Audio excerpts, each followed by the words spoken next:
Halo, Assalamualaikum warahmatullahi wabarakatuh. Perkenalkan saya Golibatan Nisa Al-Mutadi, NIM B00251135. Saya berasal dari kelompok keempat. Di sini saya akan menjelaskan laporan anatomi 2.3 sistem neuroendokrin dan indera. Lalu ada Pak Harjo, seorang pria berusia 68 tahun datang ke dokter dengan keluhan gerakan tubuh yang makin lambat, kaku pada otot dan tangan kanannya sering bergetar sendiri saat sedang santai atau resting tremor. Lalu ada dokter mendiagnosis Pak Harjo menderita penyakit Parkinson, yaitu penyakit neurodegeneratif yang merusak pusat kendali gerak motorik di otak. Pertanyaannya yaitu penyakit Parkinson berkaitan erat dengan kerusakan substansia nigra. Jelaskan letak anatomis dari substansia nigra. Substansia nigra adalah bagian dari sistem ganglia basalis. Jelaskan struktur anatomi apa saja yang menyusun ganglia basalis. Langsung saja, yaitu ada penyakit Parkinson berkaitan erat dengan kerusakan substansia nigra. Jelaskan letak anatomis dari substansia nigra.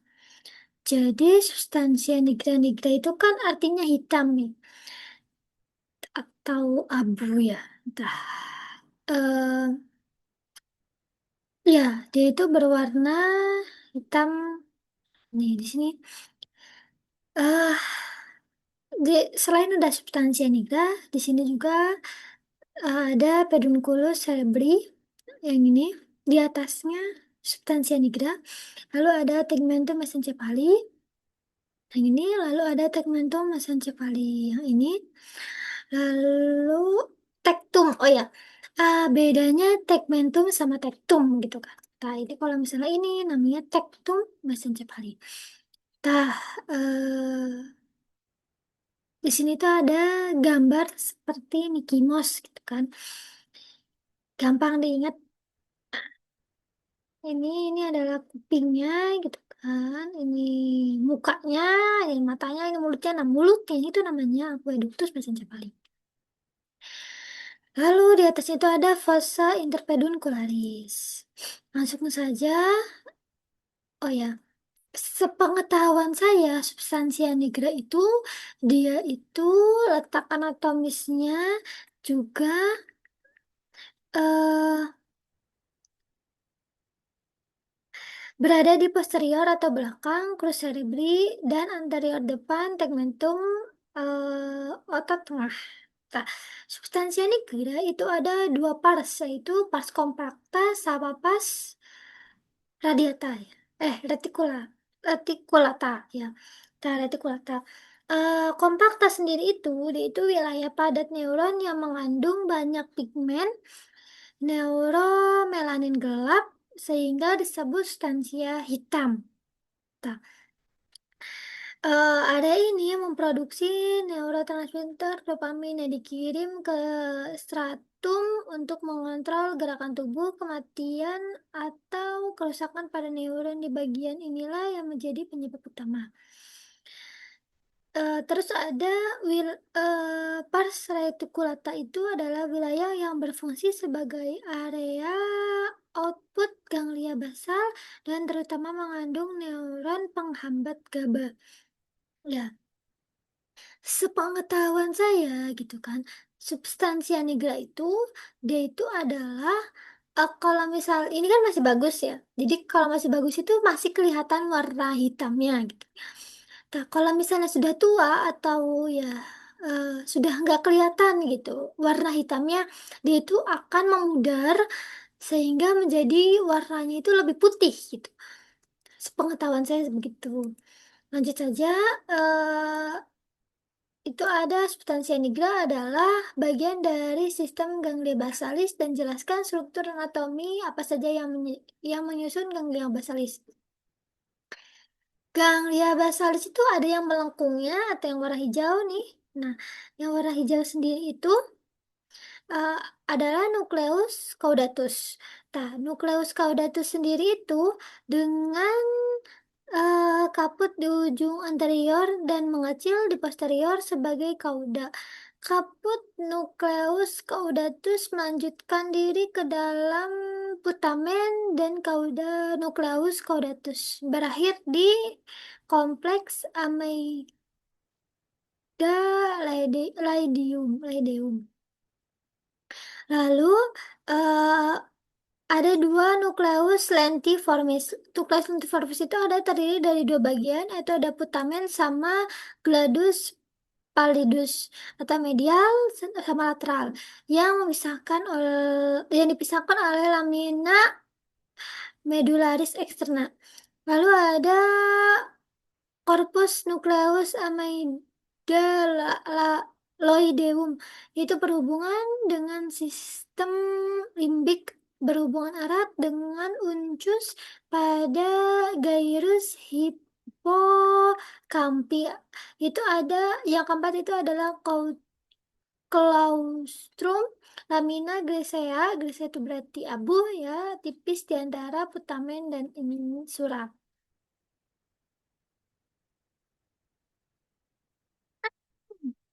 Nah, substansia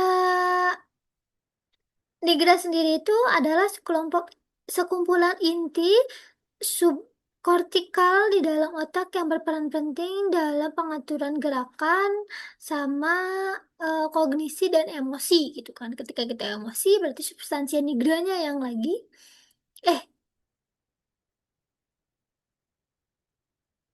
ya ganglia basalisnya berarti ganglia basalisnya yang lagi kerja gitu. Nah, eh,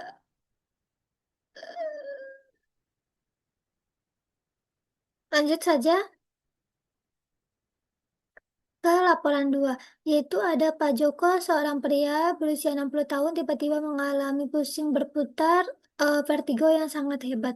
Penglihatan ganda diplopia dan kesulitan menelan saat sedang makan siang. Ia juga merasakan separuh badan kirinya mendadak lemas. Keluarga segera membawanya ke IGD. Setelah dilakukan pemeriksaan CT scan kepala, dokter mendiagnosis Pak Joko mengalami stroke batang otak akibat adanya penyumbatan pada pembuluh darah. Jelaskan sistem vaskularisasi sirkulus arteriosus Wilisii. Jelaskan anatomi tiga bagian utama penyusun struktur anatomi batang otak, mesencephalon, pons, medula oblongata. Lalu ada jelaskan gejala pada wajah dan mata Pak Joko terjadi karena gangguan pada saraf kranial. Batang otak adalah tempat beradanya sebagian besar nukleus saraf kranial. Jelaskan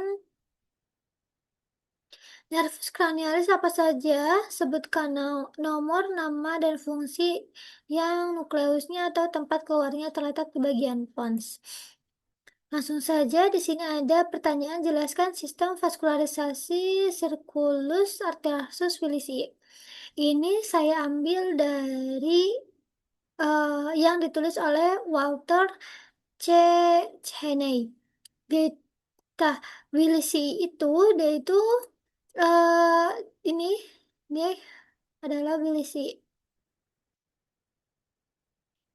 Nah, Wilisii sendiri itu adalah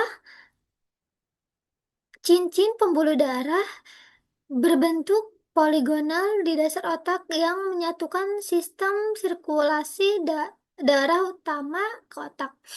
Jadi otak diperdarahi atau divaskularisasi oleh dua pasang arteri, yaitu sepasang arteri karotis interna sama sepasang arteri vertebralis. Nah, eh,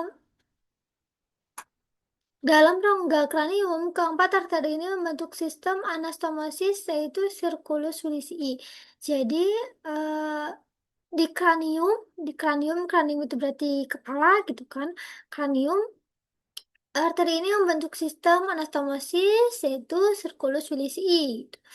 Nah, anatomi sirkulus Wilisii sendiri itu terletak di fossa interpeduncularis atau basis krani atau rongga kranium, dibentuk oleh lima, lima arteri. Itu arteri carotis interna gitu kan. Arteri arteri vertebralis. Nah, ini arteri vertebralis, terus arteri komunikans anterior sama posterior. Berarti anterior itu depan, posterior itu belakang. Berarti ini arteri komunikans posterior, arteri komunikans anterior.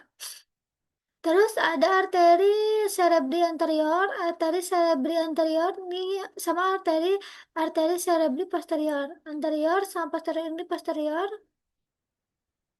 ini anterior. Lalu ada arteri basilaris atau arteri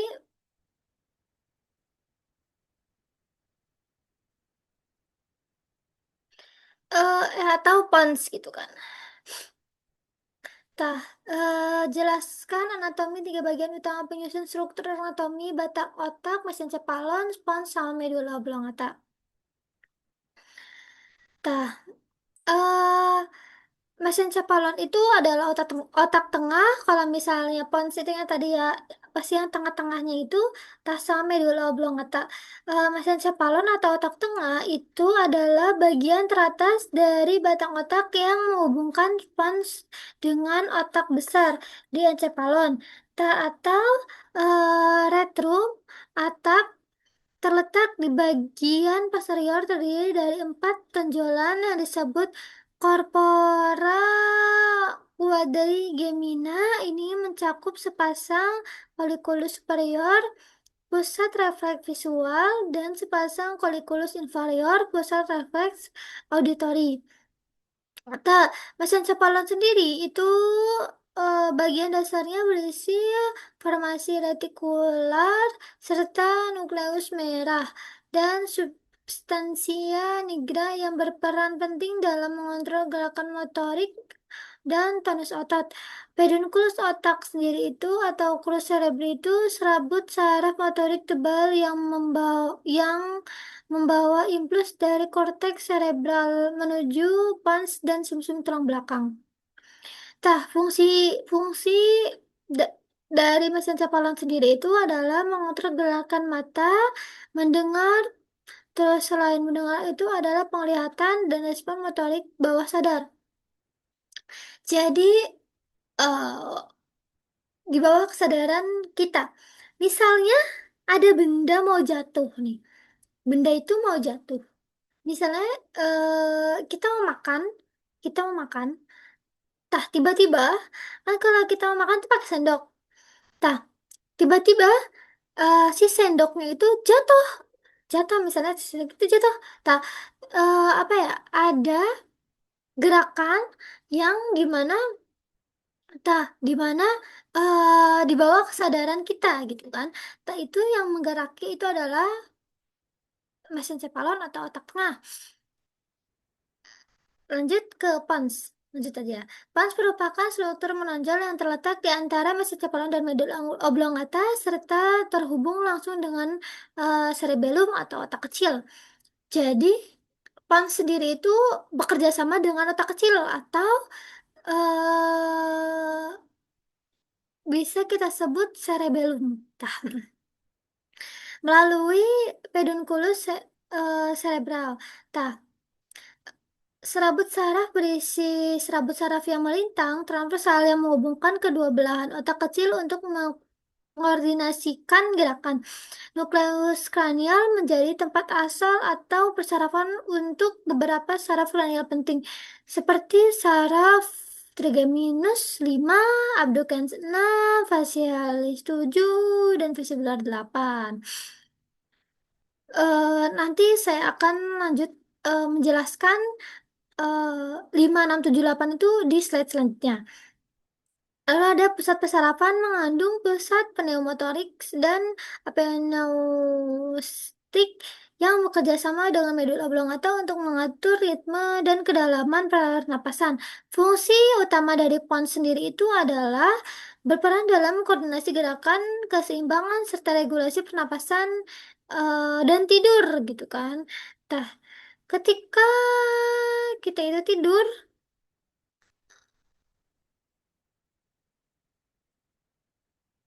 pons sendiri itu dia itu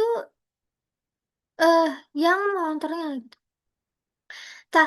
kan tadi ada berfungsi dalam koordinasi gerakan. Nah, eh, ketika kita itu mau makan, otomatis kita mau ngambil sendok. Ketika kita mau ngambil sendok, itu ada kerjasama antara pons dan cerebellum. Ketika kita itu mau ngambil sendok, setah ini adalah gerakan spons dan cerebellum gitu kan. Bekerja sama dengan cerebellum. Kalau dia itu tidak bekerja sama dengan cerebellum atau ada kerusakan di antara keduanya itu, kita tuh akan mengambil sendok itu dengan apa ya, dengan salah gitu. Misalnya ke sini, ke sini, tah, atau bisa kita jelaskan dengan jalan gitu kan. Ketika kita itu jalan gitu kan, eh yang jalan bagus kita itu jalan lurus gitu kan, mau jalan lurus.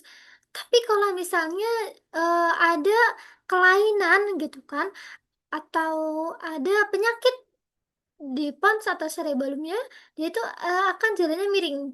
Nah, atau tidak bekerja sama itu jalannya miring. Dia itu akan miring-miring kayak jalannya itu gak enak dilihat gitu loh, atau jalannya itu jelek gitu ya. Nah, ada medulla oblongata. Medulla oblongata sendiri adalah bagian terbawah dari batang otak yang berbatasan langsung dengan sumsum tulang belakang, medulla spinalis atau piramida medulla. Tonjolan di bagian anterior yang berisi serabut saraf motorik utama dari korteks cerebral menuju sumsum tulang belakang. Di bagian bawah serabut ini menyilang dekusasio piramida yang menyebabkan otak kanan mengontrol sisi tubuh sebelah kiri dan sebaliknya. Langsung saja ke fungsi. Fungsinya itu kontrol fungsi vital tubuh jantung saat napas gitu kan. Nah, itu yang bergerak itu adalah medulla oblongata.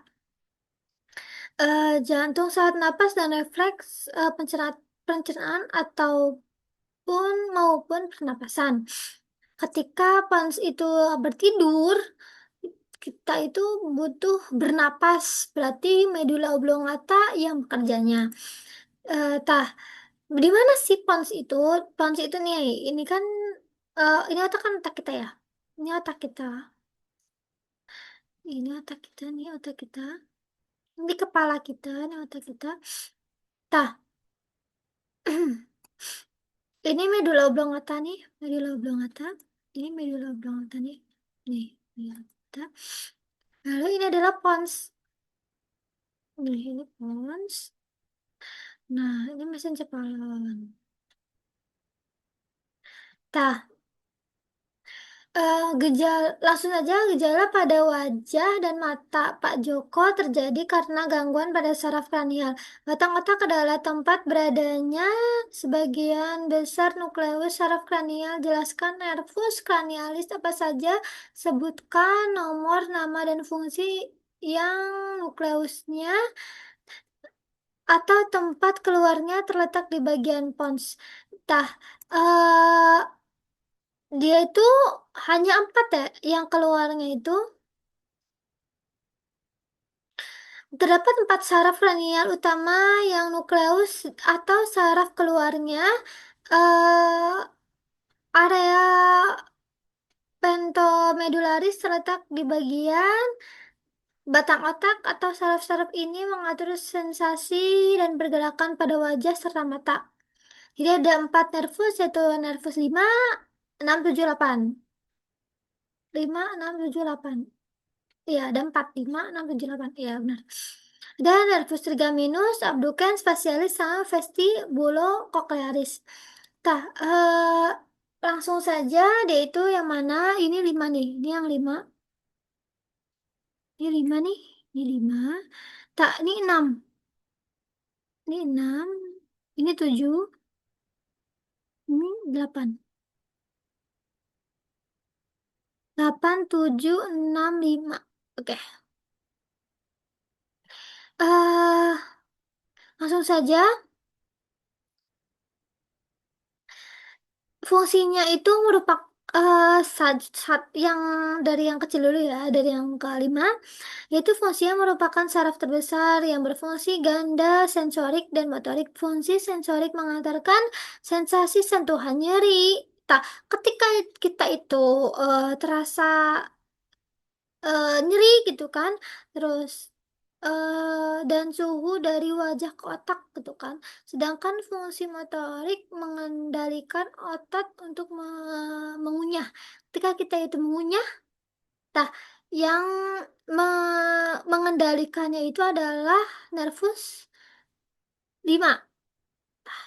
Ah, ketika mengunyah, ketika itu nyeri gitu kan, ketika kita itu suhu, nah itu adalah nervus 5.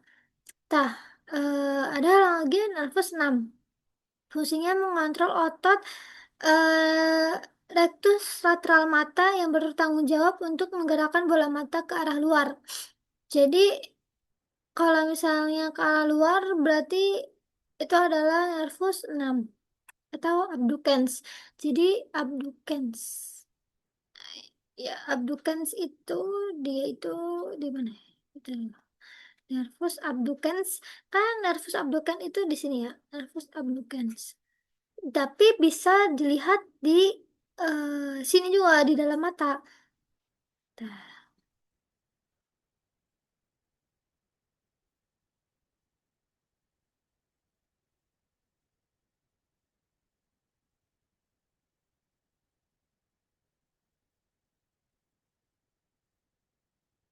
nah, nervus abducens sendiri itu yaitu seperti ini.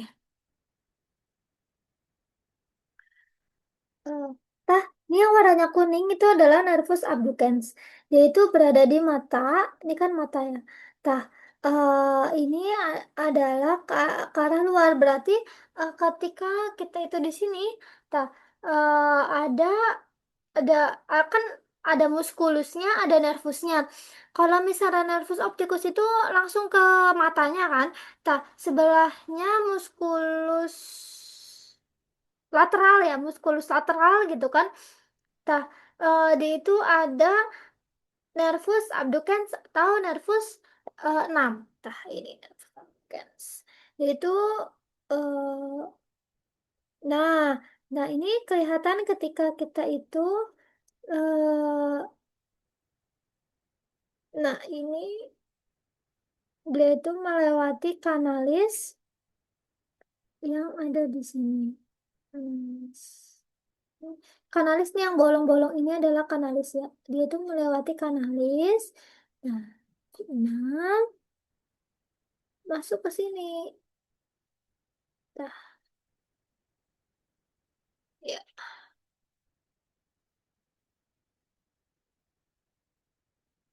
Itu melewati muskulus. Muskulus.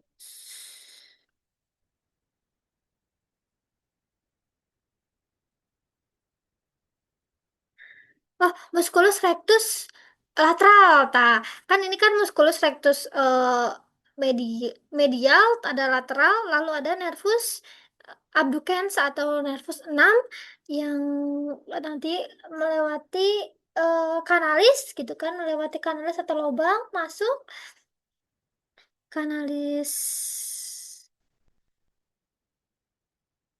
visura visura orbitalis superior.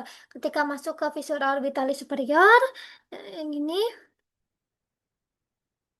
visura orbitalis superior. Ini yang warnanya putih nih, ikan ada yang warna kuning. Nah, selain warna kuning itu ada yang warnanya putih.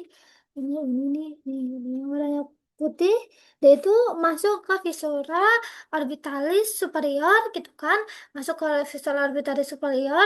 Berarti gini, ini adalah nervus. Nervus itu masuk ke visura orbitalis superior, lalu masuk, tak nervus 6 itu masuk gitu kan.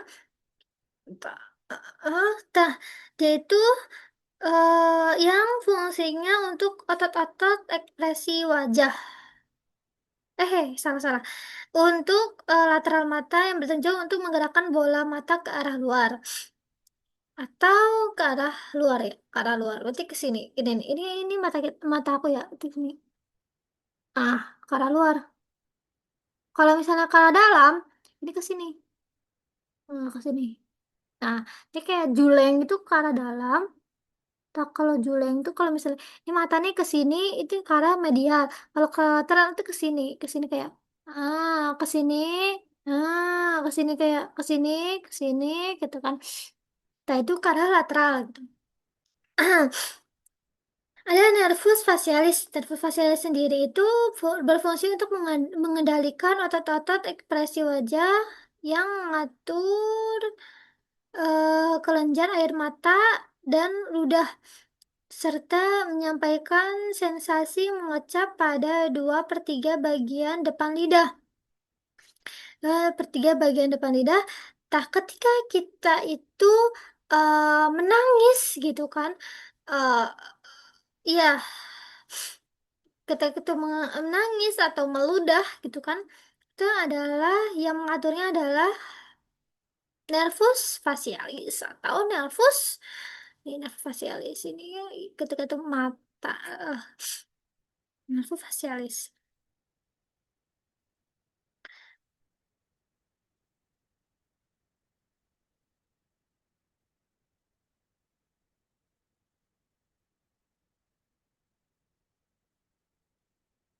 Nah, nervus facialis sendiri itu terletaknya ini yang ini adalah nervus facialis.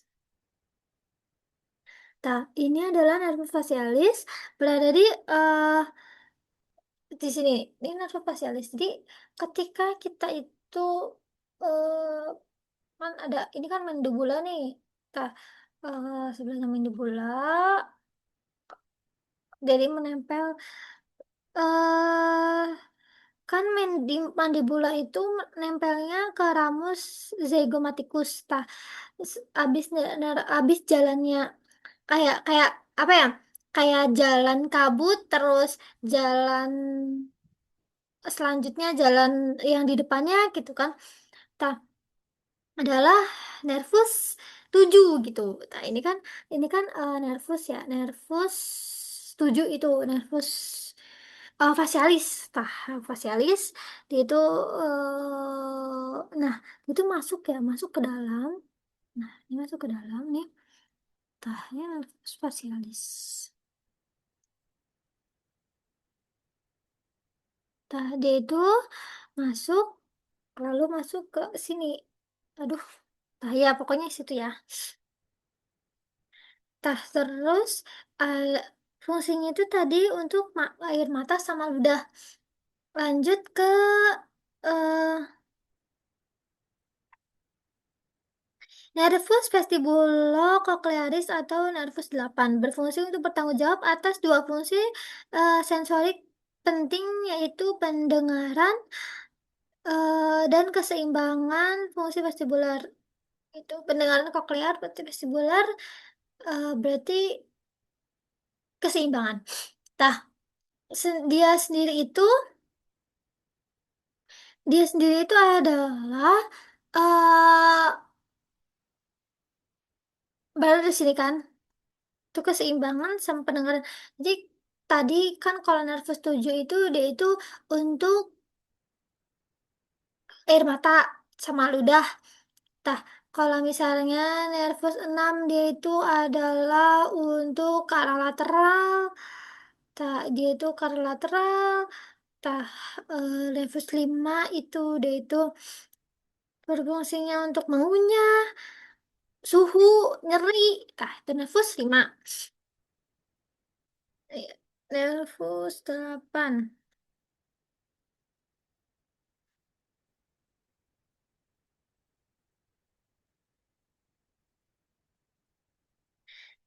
Iya, nervus 8 sendiri itu dia itu apa ya? Berga, jangan sampai ketukar sama nervus facialis atau nervus 7. Kan nervus facialis itu kan di sini ya. Bawahnya nervus facialis itu kan ini ya. Tah, ini adalah nervus 8 atau nervus vestibulocochlearis. Ini nervus 8 di atasnya nervus 8 ini kan kayak apa ya? Di atasnya ini yang ada apa ya? Yang kecilnya dari nervus 8 itu adalah nervus tujuh atau nervus facialis. Jadi di bawahnya itu adalah nervus 8 atau nervus bulocochlearis.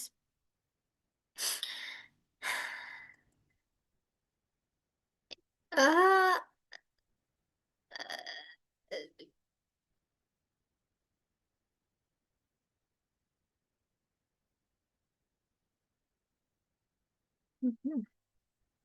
Nah ini dari ini gini. Makanya kenapa ini itu panjang, panjang karena emang dari gambarnya juga ini namanya nervus trochlearis atau nervus 6 ya. Nah ini 5 trigeminal nervus nervus 4 enggak nervus ini nervus 5 trigeminal nervus 6 abducens tadi yang sebelah sini ya, sebelah sini mata. Tak lalu ada nervus 7 ada facialis nervus. Ya, nomor 8 itu kan ini kan ini 7 nih 8. Ini vestibulocochlearis nih. Vestibulocochlearis. Ini 7 facial nervus. Ini 6 nervus facialis. Ini nervus trigeminal.